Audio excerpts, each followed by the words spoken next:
Hey, next on the T Nation, thanks for coming back and tuning in to part 2 of this week's show featuring a guy you're absolutely going to love. Joe Inman is so much fun in this first segment of part 2 of the show. A guy who won 4 times between the PGA Tour and the Champions Tour.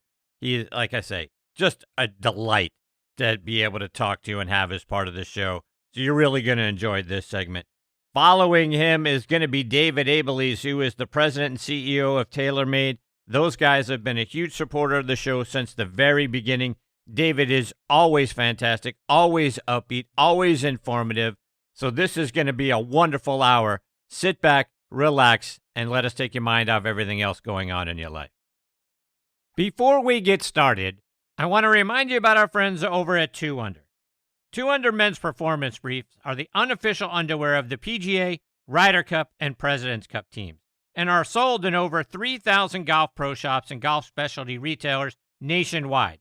Ricky Fowler is their global ambassador, and over 50 other PGA, Korn Ferry, and Champions Tour players wear them.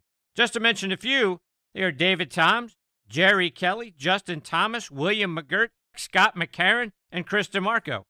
The Joey Pouch technology provides the ultimate male asset management, delivering maximum comfort from the tee box to the boardroom to the bedroom. Go to 2under.com to check out the bundle specials that offer substantial discounts for being a Next on the Tee listener. That's the number 2, UNDR.com. 2 Under, performance in your pants. Every January, PGA Tour Superstore pros meet every manufacturer, learn about the latest equipment, log thousands of hours of training, and together hit over 100,000 balls. All so they can get you the perfect fit. All right, now making his Next on the Tee debut with me is Joe Inman. Let me give you a little background on Joe. He's from Indianapolis, Indiana. He played his college golf at Wake Forest, where he was a 3-time All-American. He finished in the top 5 in the ACC Championship in 1967, 68, and 69, and he helped them win the Team ACC Championship those years as well. He also finished in the top 20 in the National Championship during that time, including finishing tied for 3rd in 1968. In that 68 season, he also won the Carolinas Open. He won the Arnold Palmer Award at Wake for being their top athlete in 1969, and that year he was a member of the victorious U.S. Walker Cup team. He also won the North and South Amateur Championship, and he was inducted into the Wake Forest Sports Hall of Fame in 2002. He graduated Q School in 1973, and he played out on the PGA Tour from 1974 to 1986. Got his first tour win at the 1976 Kemper Open, and he was consistently among the top 60 money winners. He joined the Champions Tour in 1998, and he won the Pacific Bell Senior Classic that year. In fact, he won that tournament 3 years in a row, becoming one of the few players to ever three-peat at a tournament. He was named the Senior Tour Rookie of the Year in 98, and following his playing days, he was the head coach for Georgia State men's golf team, and in 2017, he was inducted into the Georgia Golf Hall of Fame. He is John Inman's older brother. John joined me on the show a few weeks back, and I couldn't be more honored I get to have Joe with me this week here on Next on the Tee. Hey, Joe, thanks for coming on the show. Hey, buddy, how are you? I'd like to meet that guy, whoever that guy was you just described right there. Then I could smile. I think you see him every morning in the mirror. God almighty. It was way back in the 20th century, though, you know. Right. So, Joe, I want to start our time. I want to go back to your college days because you were a walk-on. You didn't have a golf scholarship. How does a kid from Indy with no scholarship walk on at Wake Forest, one of the top golf programs in the country? Well, I lived in Greensboro. Now, I went to Indianapolis to be born. My mom was and it was after World War II in 1947. They had no family there. So my mom went to Indiana. I was born in Indiana. She was there 2 weeks and came home. I lived in Greensboro all my life. So my dad was a contractor, and he built Wake Forest University. He built Bowman Gray School of Medicine. He built Grove Stadium. So I knew Coach. He knew Coach. The reason I didn't get a scholarship is basically two reasons. I was young. My birthday's November. John's birthday's November. We both went to college when we were 17. And I just didn't hit it very far. And there were two of the kids on my high school team got scholarships, Buzz Sawyer and Charlie Snipes. And I was a walk-on because freshmen couldn't play, so we needed a lot of freshmen to play. And, we'd won the state high school tournament 3 years in a row, but nobody seemed to notice I was low 2 of those 3 years. I just don't hit it. I have nothing that distinguishes me when I go out to play golf. The only thing that distinguishes me is when we get in and start counting. I do okay when we're counting up. I know you didn't hit it a ton. There are guys out on the PGA Tour that don't all hit it a ton, but I don't know that really matters. I get that distance gives you an advantage and all that sort of thing, but at the end of the day, the only thing that really matters is the numbers on the scorecard, and your numbers were a lot lower than a lot of guys pretty consistently. Well, look at the draft in football. Look at the draft in basketball. Look at the draft in baseball. If Greg Maddux was playing today, he never threw it 90 miles an hour. They wouldn't look at it. Tom Glavine, they wouldn't even look at it. Look at the guys they draft that are 4.3 and they're great wide receivers and they're out of the league in 2 years. I mean, you can't see in somebody's heart. You can't see into somebody's mind. You go any further than Tom Brady was drafted in the 6th round. Okay. I mean, you can't see what's inside someone. And, the greatest thing that ever happened to me in college, in golf, was going to Wake Forest. And I was around people that were the best players in the country, basically. And, I grew up with 5 brothers and sisters, and, when they put it on the table, I can get there faster than you. I mean, I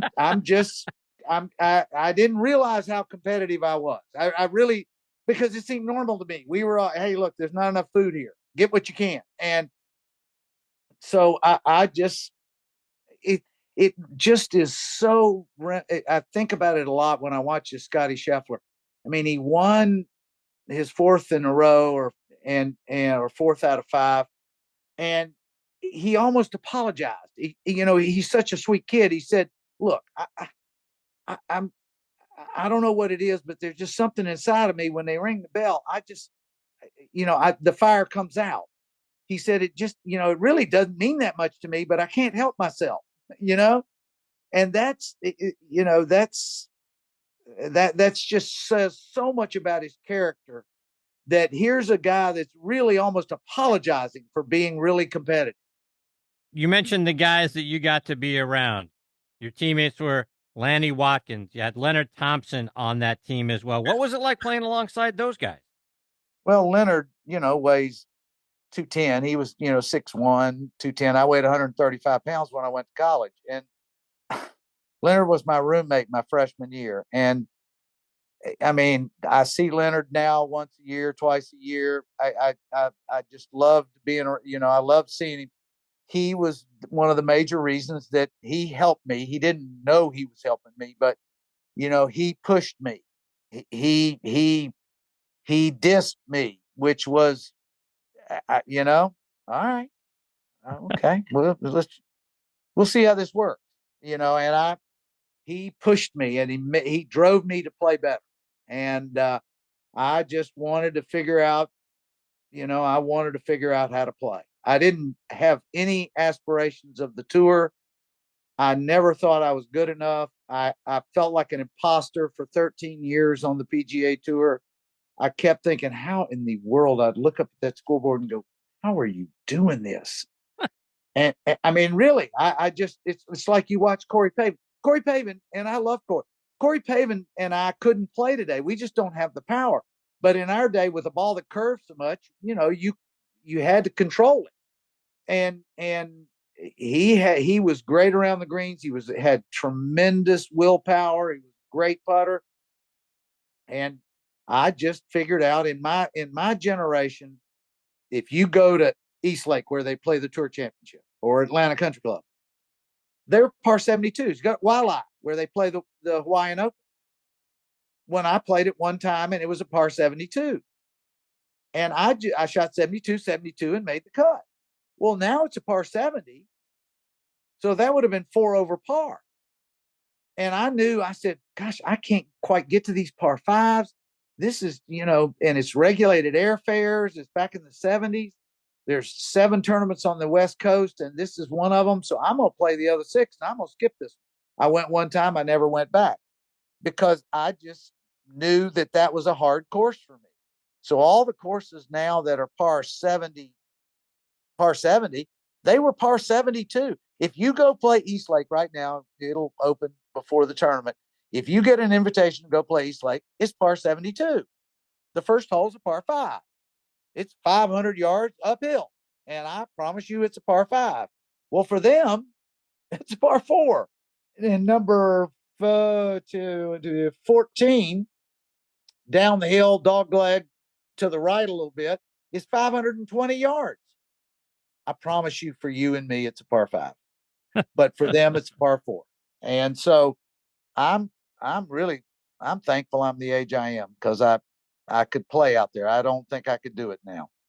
So I think you're selling yourself really short, because as I look at a lot of the things that you accomplished over the course of your career, I mean, you shot even par in the 1968 National Championship, still one of the best rounds in Wake Forest history.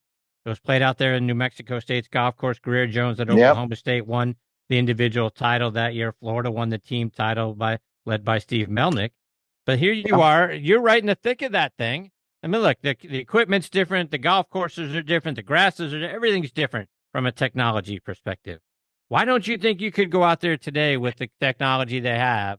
Because look, Justin Thomas is nobody's beast. So yeah, but he hits the ball. He's not short. I mean, the ones that are really doing it, that are not really long right now, that I just really admire, JT Poston is not terribly long, but he's in the medium. Brendan Todd is not very long. You can see Zach Johnson. He just can't. He's getting older, and he's staying competitive for the Champions Tour. But guys who are not long, yeah, you can play Colonial. You can play Harbor Town. I'm gonna take you to Bethpage Black and tell me how you do. Okay, let me put you up there and tell me how you do. There are just some courses, if you're not long, that's when you set a schedule. Duffner, we played the Auburn's tournament, and Jason talked to him, and he said there's just some courses I don't go to. He loved Innisbrook. Well, Innisbrook is goes left and right, and the big hitters have to hit irons off the tee. I want to go to a place that turns, that's narrow, and the big guys got to hit irons. Okay, now I'll go. I can be competitive.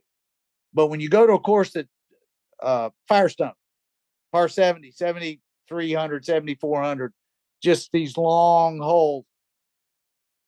Okay, I'll skip that. All right, so you got to be teammates again with Lanny Wadkins, and I mentioned Steve Melnick a moment ago, plus Alan Miller, who's been on this show. You got to team up with those guys in the 1969 U.S. Walker Cup. Matches were played that year at the Milwaukee Country Club. You're 2-0 in those matches. Talk about what it was like for you being a part of that Walker Cup team. Well, if you go to Milwaukee Country Club, which I did in 16, I think it was, to go back, and we played in 68, so 48 years later. And on the wall, they have the team. Well, they have Hubert Green and Bob Barbarossa, because they were on the team. I was second alternate. And what happened was the PGA Tour, the USGA went to the PGA Tour and said, look, we want, it's the Walker Cup's in the United States. We want everyone who plays in the Walker Cup to play in the USA. So their deadline to enter the qualifying school was the Sunday before the USAM, which means they could play in the Walker Cup and then turn pro. So they asked the tour to move it 1 week sooner, and they did. And Hubert Green and Bob Barbarossa turned pro. So I was second alternate. I got to play on the team, and I only played 2 of the 4 matches because I was an alternate. I wasn't. And Billy Joe said, we might have done better if I'd have played Joe a little more often. But I was very good in match play, and I never could understand that. And one of the guys on the team said, Inman, you're just such an idiot. I said, what do you mean? He said, look, you're always the first one to hit because you're the shortest off the tee. You're in the fairway. You hit it on the green or around the green 18 times. Everybody who is hitting their second shot, they're looking at your ball on the green or in good position 18 times in a row. You put pressure on other people. And I looked at him. I said, I didn't know being short was an advantage. I mean, I played Lanny. I beat Lanny in the finals of the North South, and I won the Carolinas Junior when I was 17, and I lost to Alan Miller in the finals of the Transmiss. So I just somehow I did do well in match play, and I think that must have been part of it. Is I do hit it in the fairway, and I do hit it around the greens, and I don't make doubles. And when I do, it's the only thing I'm allergic to. When the doctor says, do you have any allergies?" I said, "Yes, I'm allergic to double bogeys." So I'm allergic to double bogeys and three putts. Other than that, I'm not allergic to anything. That's great. That Walker Cup got you into the 1970 Masters, which was only the second professional tournament that you ever played in. And not only did you get into the tournament, you get paired with Gene Sarazen in the first round. What was that like?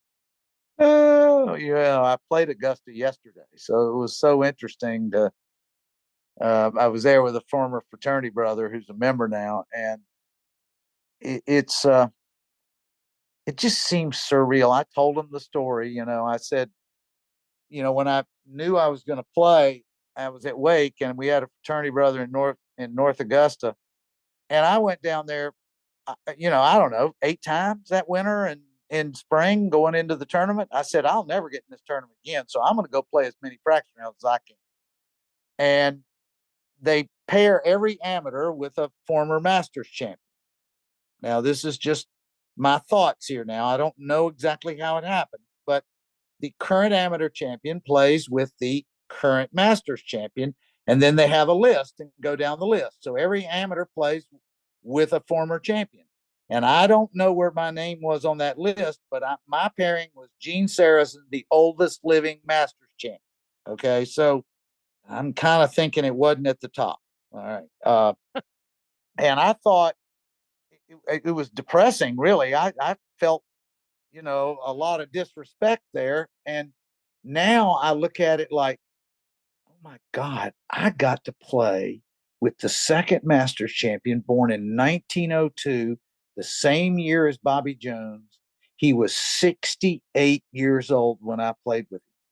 And I just think about it now, and it's one of the most warm, fuzzy memories of my life that I got to play with him. And you know who my second round pairing was? No. Herman Kaiser. Wow. 1946 Masters champion. Wow. So I played with 2 former Masters champions, the 35 and 46 champions. And I just think to myself, I mean, there's just nobody alive that got to do that. You know what I mean? Yeah. I mean, it was just so special. 1976 Kemper Open. You break through, get your first win on tour. You beat Tom Weiskopf and Greer Jones by a stroke. You trailed Greer by a stroke going into that final round. What do you remember about going out there and bringing home your first PGA Tour victory? Well, you know that it's this week. This is the Quail Hollows this week. It's the Wells Fargo now. And gosh, what a memory. I mean, I lived south of town, so I was close by. And what I remember the most was Nancy's parents were there. My wife's parents were there. And we went out on Saturday, and I kept looking for it. I couldn't find her. And everybody said, well, you just missed her. She was over there. Well, what had happened is her dad had a heart attack. Oh, no. At the golf course. Now, it was, I hate to use this oxymoron, minor heart attack, but it was a minor heart attack. And she'd gone to the hospital with him. And they didn't want to tell me. So all day long, they kept saying, oh, you just missed her. She's up ahead. She was walking with her parents. So I didn't know where she was, and I shot 67, had a great round, and moved into second place. And when I got in, they said, "Well, here, let us drive you to to the hospital." So I went to the hospital. I stayed at the hospital till like 2 o'clock that night, and I just kept thinking. Was sitting there. I was listening to Dr. Winters. I was just sitting there, and I kept thinking that drive on 18 is so hard, and I just hit it over and over in my mind. Just what I'm going to do, exactly how I'm going to do it. If I got there and it meant something, I wanted to be able to do it, and I think it helped me a lot because I didn't go to bed till late. Like 3 o'clock in the morning, and yeah, my time was like 2 in the afternoon. So I'd have been up if I'd have gone to bed normally and gotten up. I'd have been just bored. I don't know what would happen, but I didn't wake up till like 11, and so it got out there. It seemed more normal. And when I got to 18, I had a one shot lead, and I mean, I've seen the replay. I mean, I just got up there, and I just was so confident in hitting it, and I just it's just such a memory because winning is so hard. Ask Denny McCarthy. Ask Ben Cole. I mean, winning on the PGA Tour is just really, really, really hard. And that week, I had to make a three and a half footer on the last hole, and I'd missed one the year before. And every day when I walked off the putting green, I put it down at 4 feet and said, "This is your putt. This is the one you got to make." And I putted it every day I left the putting green. I hit that putt, the last putt. And when I got up there, I knocked it right in the middle. And I'd practiced it and practiced it and practiced it, trying to be ready for the moment. Joe, just a couple more before I let you go. And you became the head men's golf coach here at Georgia State back in 2008. What was it like for you, not only being a golf coach, but also being a life coach for those kids? Well, I had a 16-year-old earlier tonight, lives in the neighborhood, who's just turned into this really great player, and he's starting to play JGAs. So him and his dad came over, and we talked about what's important, how to, what do you do? And I brought out my note cards, and I said to him, I said, his name's Sam. I said, "Sam, let me ask you something. See, it's your life. It's not my life." I said, you make it by being different. You make it by being you. I said, if you write a thank you note to every one of the tournament sponsors and the tournament directors in tournaments, when the college coaches come and they know those tournament directors, and they'll say, which one of these kids do you think is really good? And your name will come up every time. I said, golf is important, and you need to shoot your low scores, but having a good attitude. I said, be good in school so they can just check that box and say, look, I don't need to worry about him. He works at it. He knows that, because you don't want to have a kid who flunks out. You don't want to offer them a scholarship. So I told the kids on my team, I said, look, guys, life goes on after golf. Here I am. I was 60 when I started. And I said, life goes on. And I've had a lot of different jobs. And I said, I graduated from Wake Forest, and I have never, ever regretted finishing what I started. I said, anybody who tells you it's cool to be stupid is that's somebody you don't want to listen to. It's cool. It's really cool to be smart. You don't lord it over somebody. You don't act that way, but really cool to be able to understand the world, to know what's going on in the world, to know how to handle if you do play well, to know how to handle your money, to know how to be around the right people. I said, when Charlie Munger just died, and this year, and I own some Berkshire Hathaway, and I listened to him all the time. One of the first things he said, get away from toxic people. That's what Dr. Winters was telling you. You get away from toxic people. Smile. If you just do this experiment, you can do it anywhere. Go to a child somewhere when you're walking and you're in an airport, and you look at them and smile. They'll smile back. Now a child will smile back every time. And yeah, some people won't. The world's crazy right now, but most people will smile. The world looks a lot better to you when you're smiling and when you've studied and when you got an idea about what's going on. Joe, as I said to you a few weeks ago, several of your former peers that have come on this show have suggested to me that you would make a perfect PGA Tour commissioner. Please tell me if they asked you, you'd do it. I'm 76 years old. I'm not going to do it.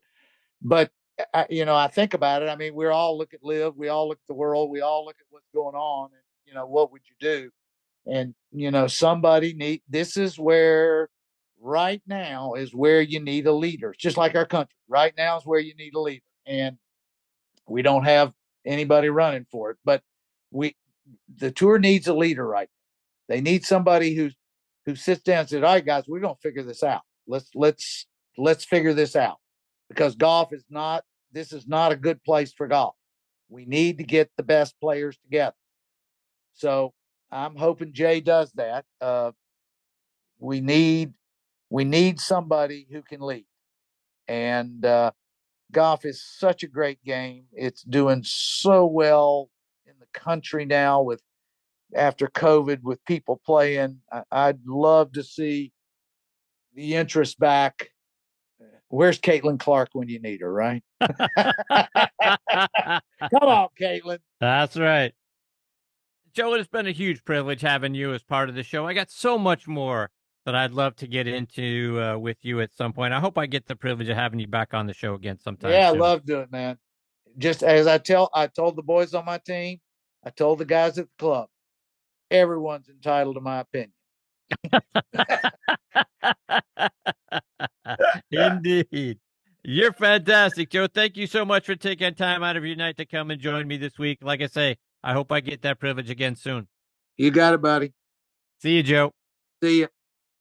That is a great Joe Inman. How great is that guy, right? I just love having someone like Joe on the show. First of all, you talk about smile. We did that with Dr. Bob before this, and then again with Joe.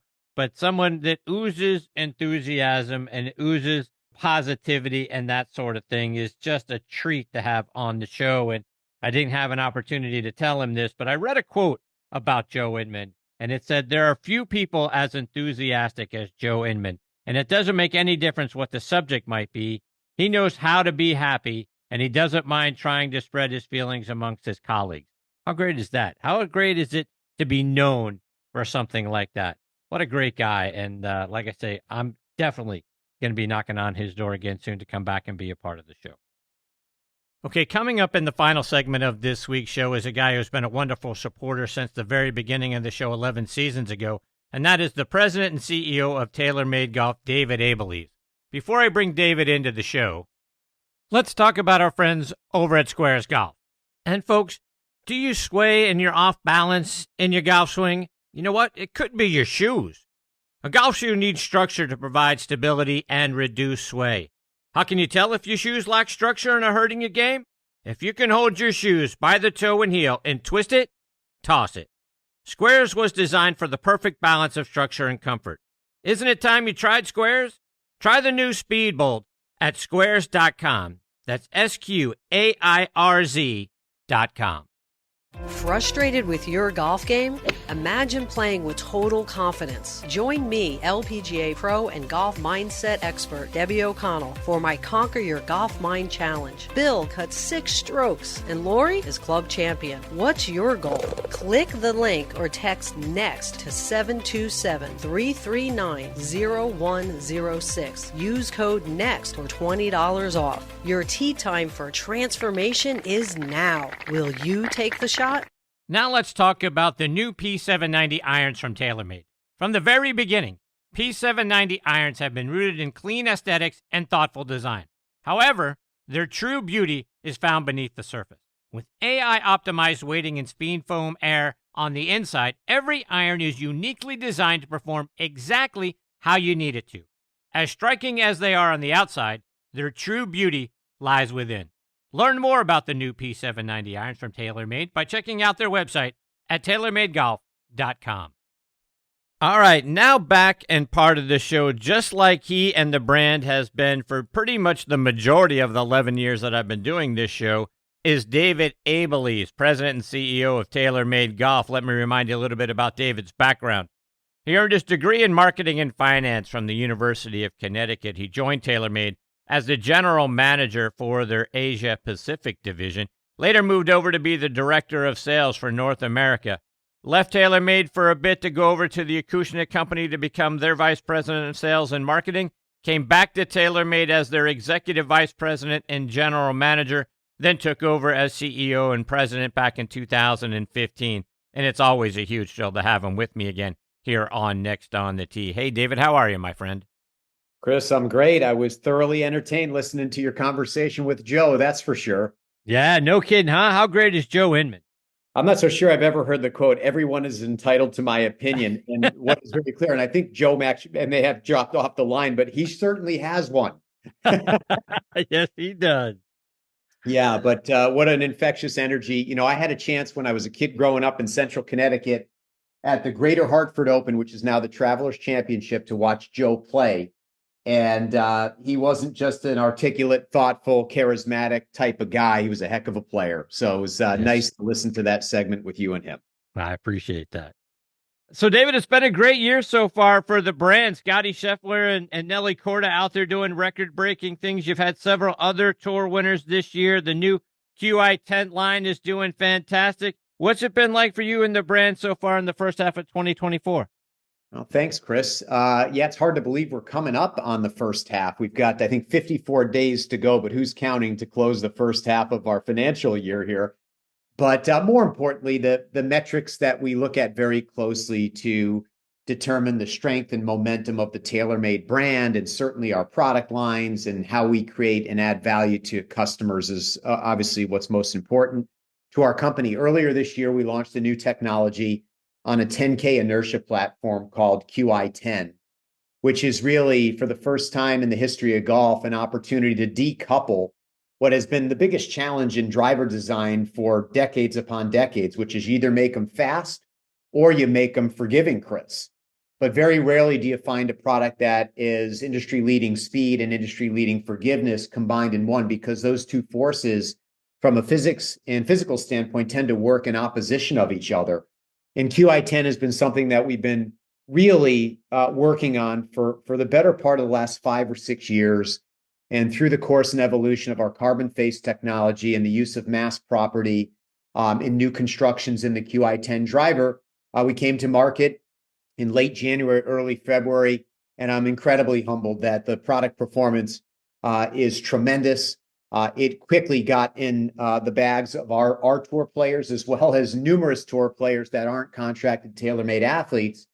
And to date, if my count is right and I'm updated, we've had 15 wins on the LPGA, PGA, and other worldwide tours in this driver. And notably, you mentioned them earlier, the tremendous success of Scotty and on this run and tear that he's on, winning 4 of 5, finishing second in the 5th, and doing that with QI10 in his bag for sure. And Nelly winning 5 in a row is amazing. But the story extends beyond them. It's into Rory and how well Colin's beginning to play now. We're thrilled. Our business is strong. Our market shares continue to grow. The energy and performance validation around this product continues to be something that we're inspired by. And our tour play clearly is some of the best in the world, if not the best in the world right now. And I'm looking forward to seeing Tiger come back and play in a couple of weeks and continue to evolve and grow in his comeback as well. So, David, to your point, I know you guys have great R&D and engineers that are working on the next great thing. Talk about how you're able to come up with better and better technology each year with the golf clubs and the golf balls, and the years of research and testing that goes into those product lines, because I imagine what you're developing and looking forward to bringing out in 2025 didn't just start back in January. Fair question, Chris. You know, it depends on the technology. You know, when you say define the process and how far in advance are you working on certain advanced technologies to really drive a performance advantage for golfers. And we try to drive a performance advantage for golfers, not just on the tour, but more importantly, for all skill levels, recreational players, mid to higher handicaps. The design technologies that we work on with the best players in the world have to be as relevant for them as they are as relevant for those who buy our products and support our brand at the consumer level. So products like QI10, the technology in different parts, the face dynamics in thermally compressed carbon face is literally 20 years in the making. It took us 20 years to bring that to market with Stealth, took us the last 36 months to refine it, to get it to a point in QI10 with a new geometric design in the product, in new face performance requirements, and ultimately mass property requirements to deliver upon what I shared with you earlier this afternoon. So some technologies, Chris, are literally 5 years out. Some are longer than that. Right now, we're working on design and development options for drivers, irons, certain fairway technologies, even putter technologies that could range from 18 to 24 months, upwards of 60 months or 5 years out. The process starts really with a concept. And QI10 started with a concept, which is, all right, how do we take these mutually exclusive variables in driver design and performance, which is forgiveness and speed, and find a way to technically bring them together so there's no compromises in either one of them. So that concept started 5 years ago. How do we really embrace that notion? And then technically, how do we utilize existing technology and technology in new form to bring new thinking together to begin prototyping and then designing and developing and prototyping again and then testing again to ultimately be confident that we can bring a product to market that delivers upon that promise. So, Chris, the short answer to your question is contingent upon category, contingent upon product, contingent upon technology within those products. Could be anywhere as short as 18 months and upwards as long as 20 years. And mostly it's usually 3 to 5 year cycles as we work through technology to really find enhanced performance in certain categories. And each year we're iterating. Every year we're learning about QI10 of 2024 and how we can make it slightly better for 25 or 6 or 7. So the iterative process in innovation is a never-ending process. And that's why most companies, Chris, actually don't do it. A lot of companies will talk about innovation as central or core to their ideology or the way they think about their business. But it takes a lot of risk to do it because at times when you innovate and try new concepts, they don't always succeed. And we saw some of that as we worked through 2024. We had 2023, we had the fastest driver in golf in Stealth 2, but we had some compromised durability in certain areas that we had to fix. And I'm thrilled that we had those learnings. Don't like going through it, but thrilled that we had those learnings heading into QI10, where we've resolved all that. And here we are with the top selling driver in the world right now. And certainly something that we're very proud of and excited to share with golfers at every level of the pyramid. So let's talk about the QI10 driver, because the 10K that the QI10 references is heel to toe, top to bottom moment of inertia. And until this year, no driver had ever been able to reach that level. How did you guys get there? Yeah, it was a challenge to say the least, and I'm thrilled. I mean, we've got some of the best aerospace, mechanical, and even optical engineers that are working here at TaylorMade in our headquarters in Carlsbad. There are two primary variables that we were able to affect to ultimately get to really 10,000 grams per centimeter squared. That's the measure of inertia, the combined measure inertia across the X and the Y axis, which is top to bottom, as you mentioned, and essentially across the face horizontally as well. And that's those two variables include mass property allocation in the core construct of the driver. So that's why we have carbon sole panels on the crown, carbon sole panels in the sole, which frees up significant weight. And every gram matters, Chris. Like 1 gram can be the difference between 5% in dispersion if you actually allocate it appropriately in a driver. So that could be the difference between hitting, fairways or not hitting fairways. So we're able to allocate mass properties in the driver to a point where we can stretch those mass properties across the horizontal and vertical metrics of the driver that give it that stability. So in simplest form, a club's moment of inertia is a club's resistance to twisting. And so you may have seen some of our high-speed commercials or some of our high-speed video work that you can catch on our website, and you see a standard driver, prior generation driver impact on a low heel or high toe impact, and the rotational dynamics of that driver, how far that driver will move at impact relative to how stable a 10K QI10 driver will be at impact. And when you see that in live form at impact, it's amazing to see how stable the driver is, which then correlates to how straight it goes and to ensure that the launch conditions, speed and spin, remain constant across the face, contingent upon where you hit it. So the first variable is mass properties moving further to the heel, moving further through the sole to ensure that there's that rotational stability at impact in the driver. The second way we did it is through the evolution of the carbon face. And that's what I referenced earlier. So that's 30% lighter than titanium with more efficient ball speed transfer. So now we've got the inertia and combined with a carbon face, so we don't compromise any ball speed. We save mass properties in the face, reallocate it through the driver, and the next thing you know is this high performance piece of equipment that became QI10. That's how we got there. Let's talk golf balls a little bit, David, because you've come out with a new version of the TP5 and the TP5X this year. I'm a TP5 player, love that golf ball. Clearly, you're doing more and more things on the golf ball side to make that a better product. How do you go about taking what you already did in the TP5 and the TP5X and then finding a way to make that even better?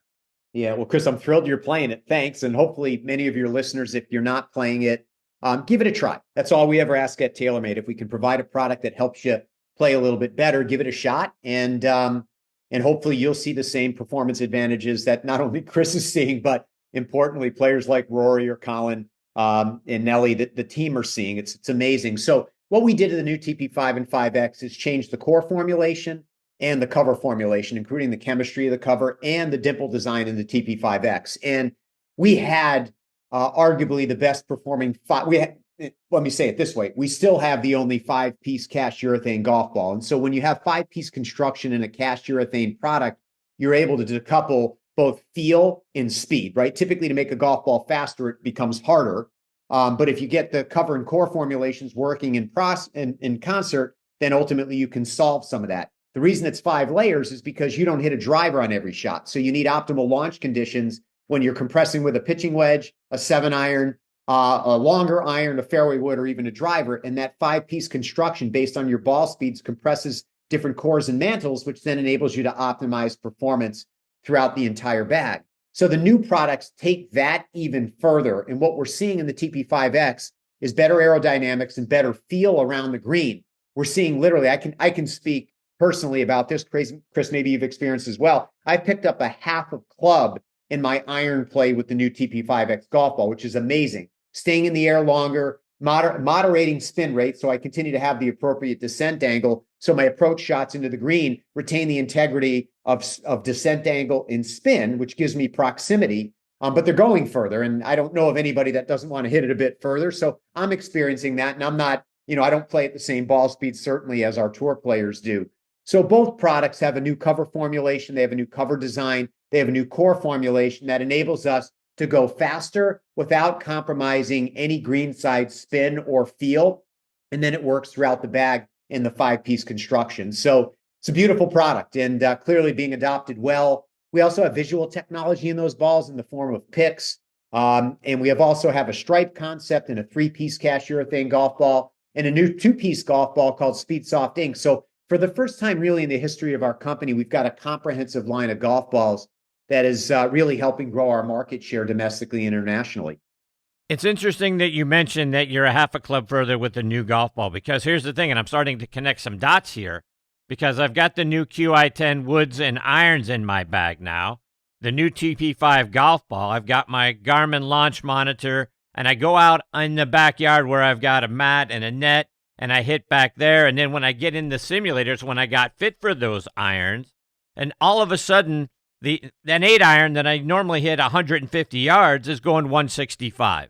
I'm finding the same not only when I got fit, but also in my backyard, and then when I take the Garmin out at the driving range and I'm hitting these new clubs. So to me, now I'm marrying both things together, and now it's starting to make even more sense about how I'm getting a club further than I used to be.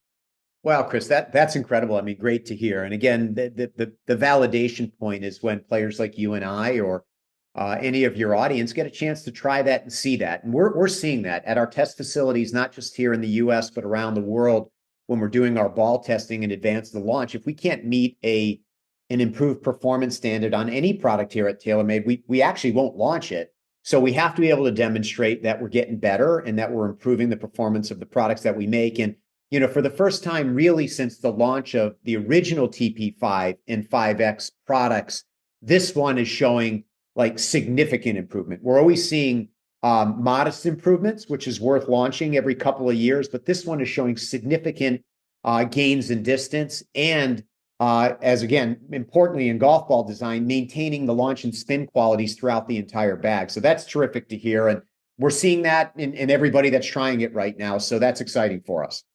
David, just a couple more before I let you go. And you're speaking about the headquarters and the promise that you guys give to us as consumers.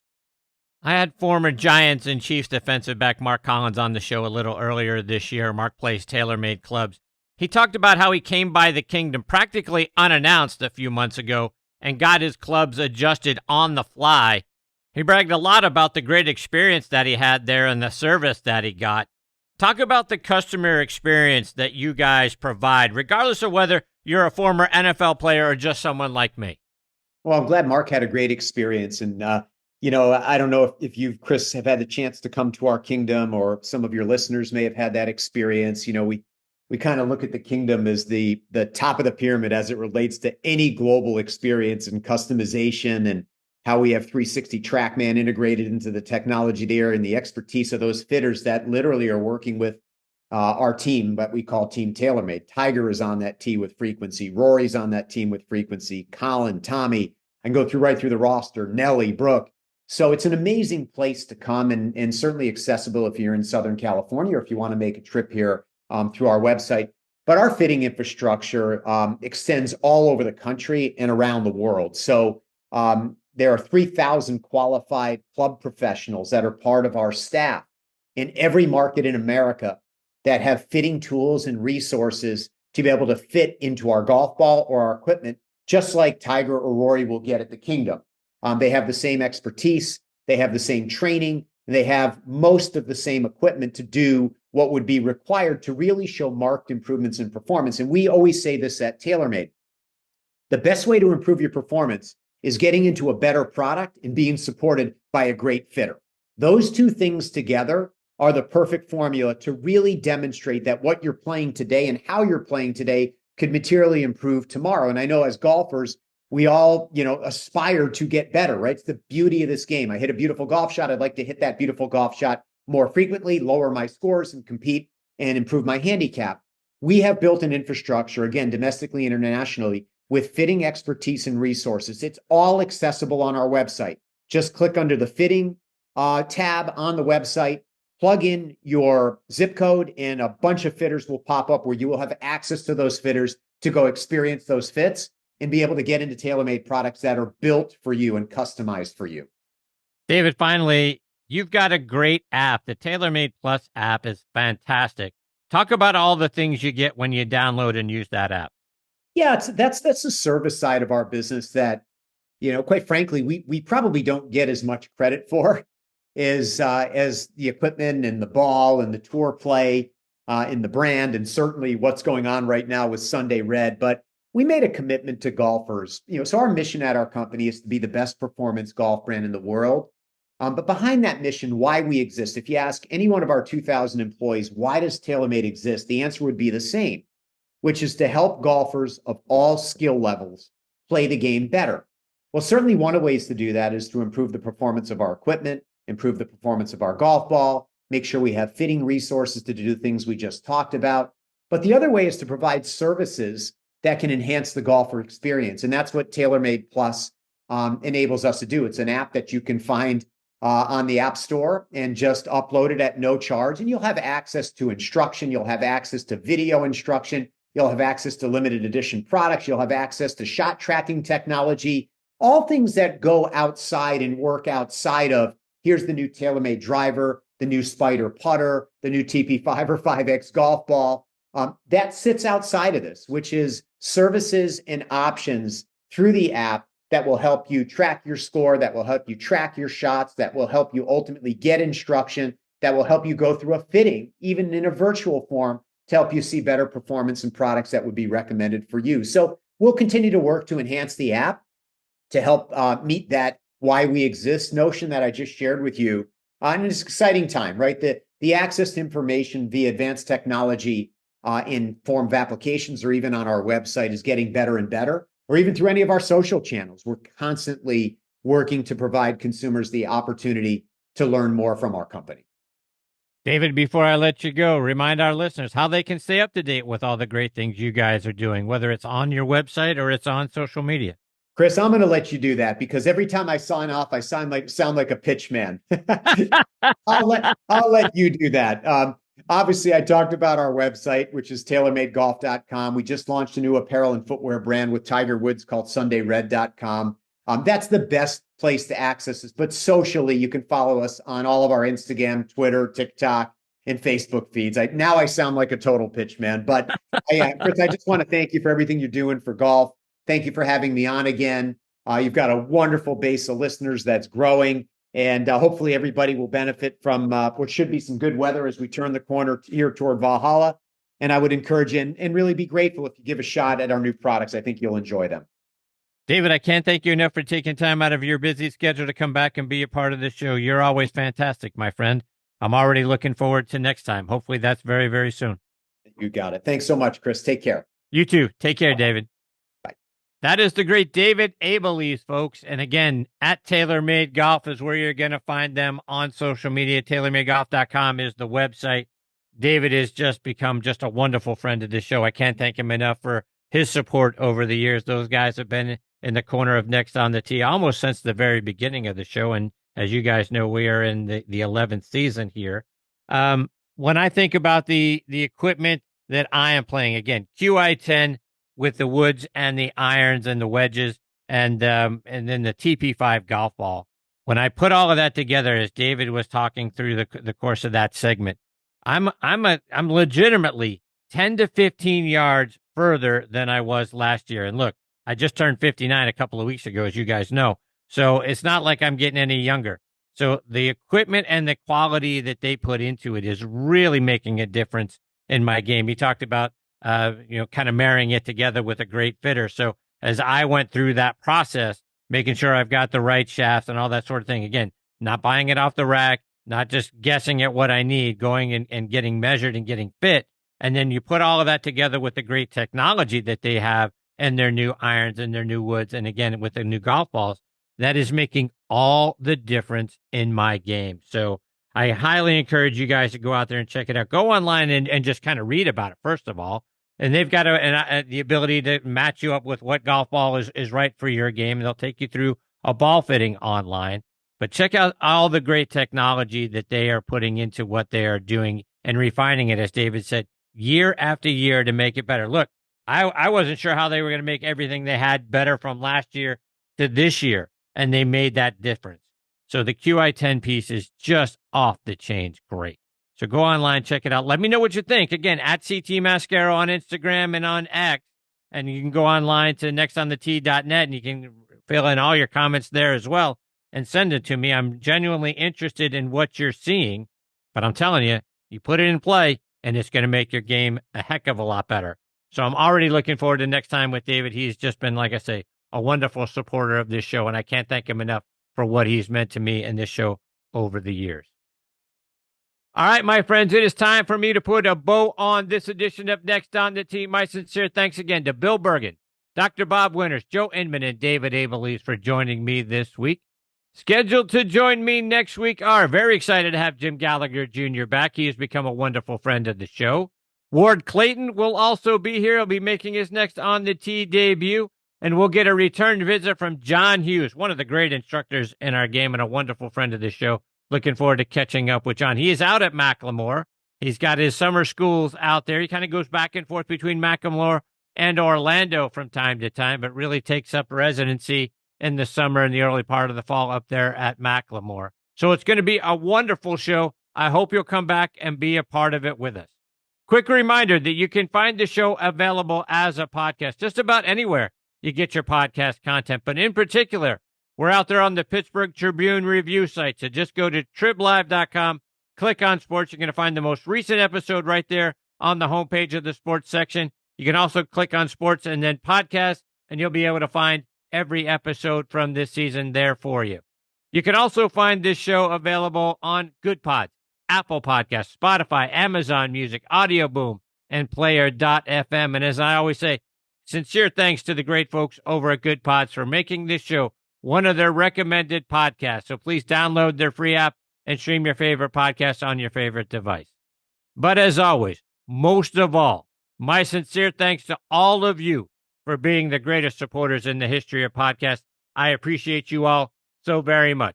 Until next week, hit 'em straight, my friends.